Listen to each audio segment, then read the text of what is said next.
सनातन धर्म में करवा चौथ का विशेष महत्व है।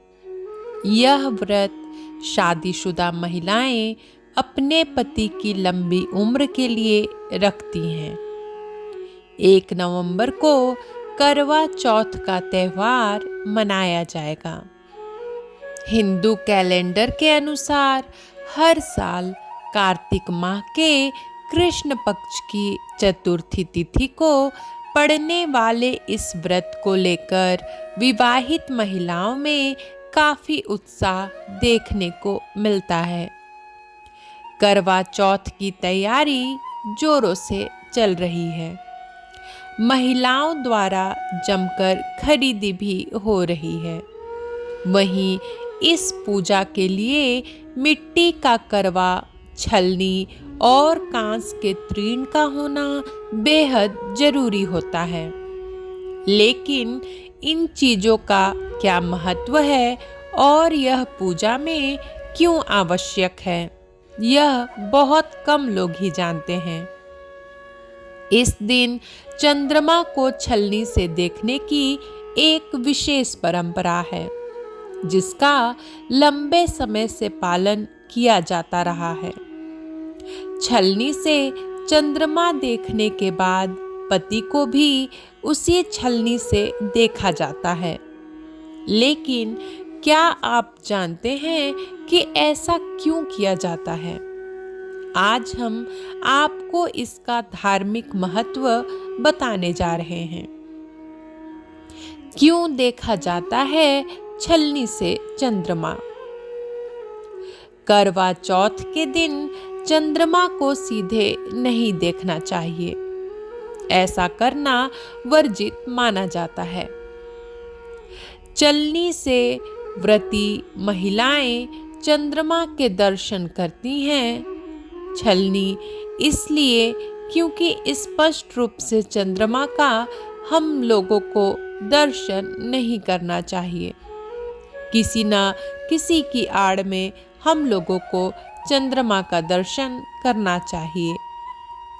वहीं इस छलनी से अपने पति के मुख दर्शन व्रती महिलाएं करती हैं और प्रार्थना करती हैं कि जैसे छलनी में सैकड़ों छेद हैं, वैसे ही उन छिद्रों के बीच से पति को देखने पर उनकी उम्र भी सैकड़ों वर्ष की हो जाए।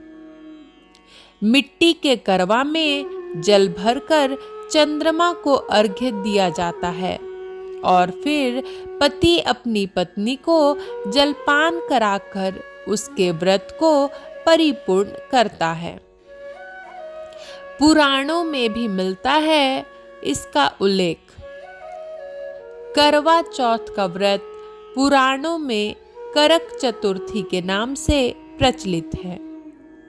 करवा चतुर्थी के दिन माताएं निराहार रह करके अन्न और जल का त्याग करके पति की लंबी आयु की कामना के लिए इस व्रत को करती हैं।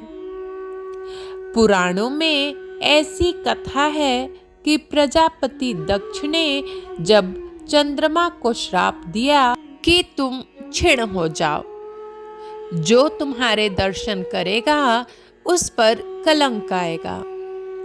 तब चंद्रमा रोते हुए शंकर भगवान के पास पहुंचे। बोले, हमारा तो कोई चतुर्थी के दिन दर्शन ही नहीं करेगा। तब शंकर भगवान ने कहा था कि सब चतुर्थी को छोड़िए, कार्तिक मास की कृष्ण पक्ष की जो चतुर्थी आएगी, उस दिन जो भी तुम्हारे दर्शन करेगा उसके जीवन के सारे दोष कलंक सब मिट जाएंगे। करवा चौथ व्रत कथा। करवा चौथ को लेकर कई पौराणिक कथाएं हैं, जिनमें से एक के बारे में हम वर्णन करने जा रहे हैं। पुराणों के अनुसार करवा नाम की एक पतिव्रता धोबिन अपने पति के साथ तुंगभद्रा नदी के किनारे स्थित गांव में रहती थी। उसका पति बूढ़ा और निर्बल था। एक दिन जब वह नदी के किनारे कपड़े धो रहा था, तभी अचानक एक मगरमच्छ वहां आया और धोबी के पैर अपने दांतों में दबाकर यमलोक की ओर ले जाने लगा। वृद्ध पति यह देख घबराया और जब उससे कुछ कहते नहीं बना तो वह करवा करवा कहकर अपनी पत्नी को पुकारने लगा। पति की पुकार सुनकर धोबिन करवा वहां पहुंची तो मगरमच्छ उसके पति को यमलोक पहुंचाने ही वाला था। तब करवा ने मगर को कच्चे धागे से बांध दिया और मगरमच्छ को लेकर यमराज के द्वार पहुंची। उसने यमराज से अपने पति की रक्षा करने की गुहार लगाई और बोली, हे भगवान, मगरमच्छ ने मेरे पति के पैर पकड़ लिए हैं।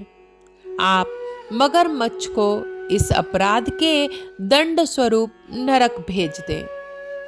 करवा की पुकार सुन यमराज ने कहा, अभी मगर की आयु शेष है, मैं उसे अभी यमलोक नहीं भेज सकता। इस पर करवा ने कहा, अगर आपने मेरे पति को बचाने में मेरी सहायता नहीं की तो मैं आपको श्राप दूंगी और नष्ट कर दूंगी।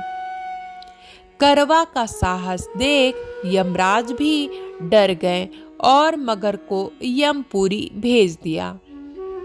साथ ही करवा के पति को दीर्घायु होने का वरदान दिया। तब से कार्तिक कृष्ण की चतुर्थी को करवा चौथ व्रत का प्रचलन आया, जिसे इस आधुनिक युग में भी महिलाएं अपनी पूरी भक्ति भाव के साथ करती हैं और भगवान से अपने पति की लंबी उम्र की कामना करती हैं। इसके अलावा धार्मिक ग्रंथों में करवा चौथ के दौरान भगवान शिव और माता पार्वती की पूजा की परंपरा के बारे में भी बताया गया है। इस शुभ दिन पर माता पार्वती के साथ भगवान कार्तिकेय की भी पूजा की जाती है।